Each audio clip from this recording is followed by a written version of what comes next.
आखिर कब गिरफ्तार होगा फर्जी वकील? मुंबई के कांदिवली पुलिस ने एक ऐसे आरोपी के खिलाफ मामला दर्ज किया है जो खुद वकील बताकर हाई प्रोफाइल रघुलीला मॉल में लीगल एडवाइजर बन के उसने ज्वाइन किया। महज 6 महीनों में मॉल के अंदर खुद की दुकान बना ली। मॉल में जितने दुकानदार थे, लोगों को कंप्लेंट कर उनको काफी परेशान और हरेसमेंट भी किया। शेख जाहिद रघुलीला मॉल के कमेटी के सेक्रेटरी की मानो तो बिंदु तिवारी एसोसिएट कंपनी के माध्यम से लालचंद्र बिंद्री प्रसाद तिवारी 2015 में रघुलीला मॉल की कमेटी में लीगल एडवाइजर पद पर ज्वाइन हुए थे और उन्हें अपनी पत्नी बिंदु और भतीजे के साथ मिलकर कई लाख रुपए की हेराफेरी की। सोसाइटी के लोगों ने जब रजिस्टर ऑफिस से जानकारी हासिल की तो खुलासा हुआ कि वो काफी चौंकाने वाला था। बार काउंसिलिंग की रिपोर्ट में लालचंद्र बिंदी प्रसाद तिवारी और बिंदु लालचंद्र तिवारी की फर्जी लॉयर साबित हुए, जिसके बाद रघुलीला मॉल की कमेटी ने दाल में कुछ तो काला है इसकी जांच हुई, जिसके बाद उन्होंने पता चला कि बिंदु तिवारी एसोसिएट ज़्यादातर पेमेंट लालचंद तिवारी को भेजा करते थे और उनके अकाउंट से ये दूसरे अकाउंट पे चला जाता था। सोसाइटी ने जब जनरल बॉडी के साथ मिलकर ऑडिटर से सब जानकारी तो ये पता चला। जनरल बॉडी ने इस मामले की गंभीरता लेकर कांदिवली पुलिस थाने में 2019 में एक लिखित शिकायत दर्ज कर दी। जांच में पता चला कि लालचंद्र बिंदी तिवारी और बिंदु तिवारी एसोसिएट के काफ़ी धंधली है।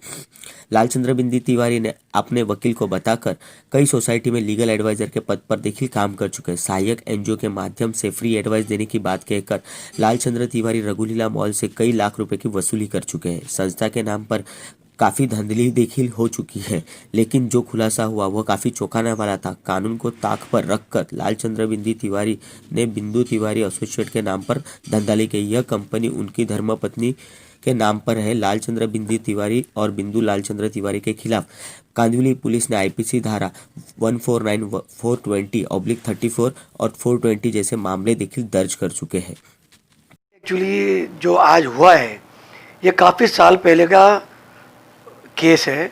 2015-16 में इन्होंने हमसे पहली वाली कमेटी को Bindu Tiwari and associate legal adviser बोल के इन्होंने कमेटी में दाखिल किया और एज एन एडवाइज़र बिंदु तिवारी की जगह में मिस्टर लालचंद बद्री प्रसाद तिवारी जो कि एसआई बन के बिंदु तिवारी के आके लीगल का काम देखने लगे और वहीं पर से सब कुछ ये चालू हुआ। जब हम कमेटी में आए 2018 में तो हमने ऑडिट रिपोर्ट एक फाइनल होती है जो कमेटी के द्वारा की जाती है, जो रजिस्टर ने किया।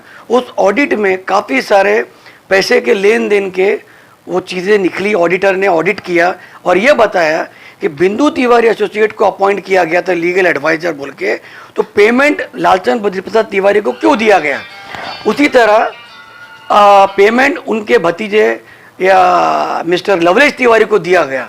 तो उसमें ऑडिटर ने स्ट्रिक्ट रिमार्क दिया है कि ये फ्रॉड हुआ है, ये एडवाइज़र के नाम से दूसरों को पेमेंट क्यों गया। इसके ऊपर जनरल बॉडी ने एक रेजोल्यूशन पास किया कि जो भी ये घपले हैं वो कमेटी इसको रिजॉल्व करे और अप्रोप्रिएट उसके ऊपर एक्शन ली जाए। इसी कड़ी को जोड़ते हुए हम लोग ने 2019 में एक एप्लीकेशन कांदिवली पुलिस को दिया गया था कि ये जो बद्री प्रसाद तिवारी है, एलबी तिवारी और बिंदु तिवारी एसोसिएट, इन्होंने ये सब ऑडिट में आया है तो इनकी जांच की जाए। उस जांच में सोसाइटी ने, मैनेजिंग कमेटी ने बार काउंसिल से एक रिपोर्ट निकाली कि क्या बिंदु तिवारी एसोसिएट और एलबी तिवारी एडवोकेट है। तो हमको रिपोर्ट आया कि नहीं, ये दोनों ही एडवोकेट नहीं है। तो इस बात से पता लगने के बाद हम लोग सब शॉक हो गए और ये पता चला कि लीगल एडवाइज़र नहीं सिर्फ वो सिर्फ एडवोकेट ही हो सकते हैं, लीगल एडवाइज़र और कोई हो नहीं सकता।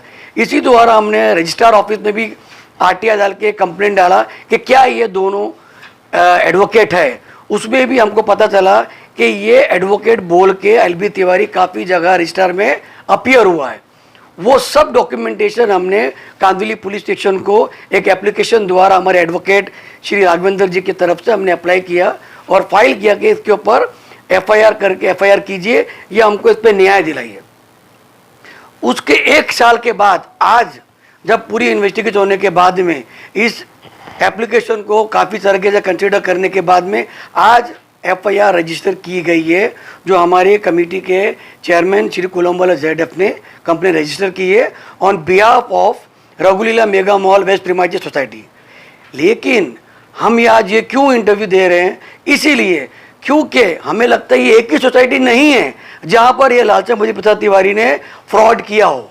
क्योंकि हम काफ़ी सारा यूट्यूब चैनल देखते हैं, ये किसी भी रजिस्ट्रार को चोर बताते हैं, किसी एसीपी को चोर बताते हैं, ऐसे कई सारे घपले उन्होंने किए और बताते हैं। तो मेरी यही मुंबई पुलिस से मांग है कि ऐसा जो अपने आप को एनजीओ बताता है, एलबी तिवारी एक एनजीओ भी है, सॉरी मैं आपको बता नहीं पाया, जो फ्री लीगल एड देने की संस्था वो चलाता है, लेकिन यहाँ तो वो चार्ज कर रहा था, उनका एसोसिएट चार्ज कर रहा था। इसी के खिलाफ हमने कंप्लेंट आगे की, जो आज मुंबई पुलिस ने, कांदिवली जी ने हमारे एफआईआर रजिस्टर किया और उसमें केस हमको रजिस्टर किया। मेरी अब मुंबई पुलिस से यही मांग है कि प्लीज़ उनको अरेस्ट कीजिए और हमारी सोसाइटी को न्याय दिलाइए, कि मुझे ऐसा लगता है कि और काफ़ी सारी सोसाइटी होगी जहां पर इन लोगों ने ये फ्रॉड किया होगा। तो मैं आपसे फिर एक दरख्वास्त कर रहा हूं और मैं न्यूज़ चैनल के माध्यम से मैं ये कहना चाहता हूं कि ऐसे फ्रॉड, ऐसे व्यक्तियों को किसी भी तरह कटघरे में खड़ा करके रघुलीला मॉल को और बाकी कोई सोसाइटी को भी न्याय दिलाइए, ये मेरी आप लोगों से गुजारिश। फ्रॉड का मामला दर्ज कराया था आज से 2018। हमारी पूरी रघुलीला मॉल जो हम लोग कमेटी आई थी, तुलसी पैनल, उन लोग ने आज से दो साल पहले हम लोग ने ये मामला दर्ज कराया था कांदीवली पुलिस चौकी में कि भाई ये आदमी ने हमारे रघुलीला मॉल में काफ़ी सारे फ्रॉड के काम किए हैं। तो वो मामला पे हम लोग ने दर्ज कराया था एफआईआर। चाहेंगे क्या कुछ फ्रॉड किए थे, किस तरीके के फ्रॉड किए थे और क्या कुछ अपना परिचय यहाँ पर देकर आप लोगों के साथ जुड़े थे? मैं जब भी रघुलीला मॉल 2018 में चुनाव में जुड़ा था, तब हमें पता चला कि ये जो आया है रघुलीला मॉल में लीगल एडवाइज़र बोल के, और उसने ये भी तक कहा था कि मैं एक वकील हूँ और लीगल का काम करता हूँ।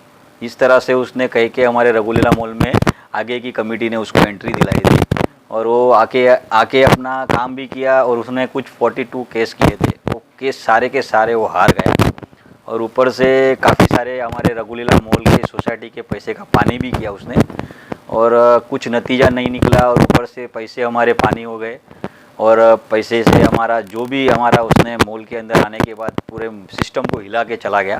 क्या मांग करते हैं अब आप लोग? मैं यही कहूँगा पुलिस स्टेशन कांदीवली चौकी को कि आज ये नतीजा उसने जो भी आज एफआईआर का आया है और उस पर कड़क से कड़क कार्रवाई हो और उसके पर अरेस्ट का वारंट जो निकला है उसको अरेस्ट करे और उस पर जितनी हो सके उतनी कड़क से कड़क उसको सजा दे। आखिरी सवाल आपसे करना चाहूँगा, क्या लगता है आपको कि इन लोगों ने इस तरीके की नौकरी मुंबई के और इलाकों में और सोसाइटियों में किए होंगे? 100% की होगी, जबकि हमारी सोसाइटी का इस बंदे ने इतना फ्रॉड किया है। तो मुझे ऐसा लग रहा है कि उसने आगे भी किधर ना किधर कोई ना कोई सोसाइटी में इस तरह की धांधली की होगी और चीटिंग की होगी, क्योंकि लगता ही है उसका काम ही यही है, क्योंकि लोगों को डराना, धमकाना और हवा में बात करना और लोगों के अंदर डर पैदा करना, ये उसका काम ही लगता है। तो मेरे लोगों से ये गुजारिश है पुलिस चौकी से कांदीवली की कि ये जो हुआ है आज उसके पे एफआईआर, उस पर कड़क से कड़क कार्रवाई हो बिंदु तिवारी और लालचंद बद्री प्रसाद तिवारी पे। और उसके ऊपर मैं रिक्वेस्ट करूँगा हमारे जो भी है कांदीवली पुलिस चौकी के सीनियर ऑफिसर सब लोग को मैं धन्यवाद भी करता हूँ कि